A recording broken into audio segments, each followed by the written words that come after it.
ඔයගොල්ලෝ කවදා හරි දැකලා තියෙනවද සුදු පාට ලස්සන ගවුමක් ඇඳගෙන යන ළමයි? දැකලා තියෙනවනේ. ඉන්නේ එහෙම ළමයෙක්ගේ සුදු පාට ගවුමේ රතු පාටට ලේ ගිහිල්ලා තියනවා දැකලා තියෙනවද?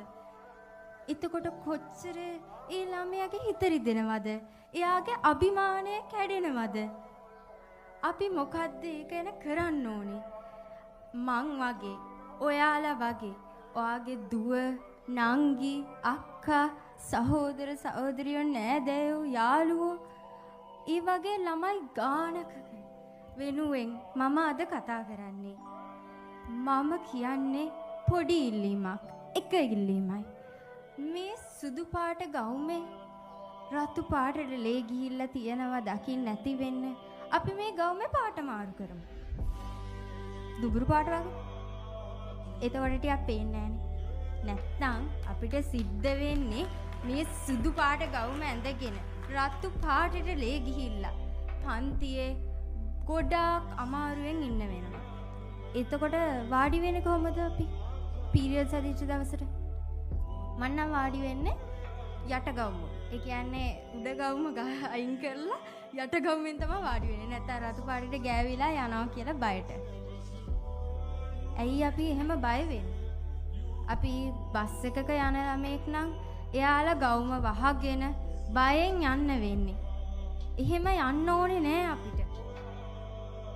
අපිට අපි කවුද කියලා පෙන්වන්න සතුටින් hina වෙලා ඉස්කෝලේ දවස ගත කරලා ගෙදර එන්න ශක්තිය හම්බෙන්න ඕනේ.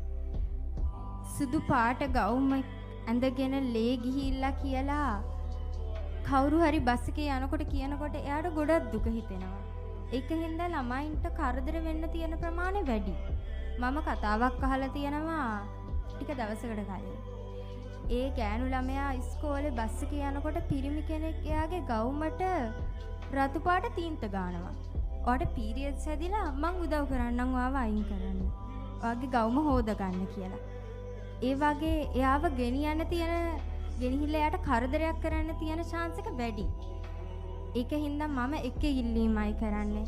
කරුණා කරලා මට මේකට උත්තර දෙන්න බෑ. මේක වෙනස් කරන්නත් බෑ. මට පුළුවන් මගේ කතාවෙන් ඔයාලට පෙන්වන්න විතරයි. ඊට එහා මුකුත් මට කරන්න බෑ. ඒකින්ද මේක පිළිබඳව උත්තර දෙන්න පුළුවන්. කතා කරන්න පුළුවන්. මිනිස්සු ඉන්නවනේ. එහෙම මිනිස්සුන්ට මම මේ ඇස් ඇරලා බලන්න කියන්නේ. කරුණාකරලා මේ ප්‍රශ්නෙට විසඳුමක් දෙන්න.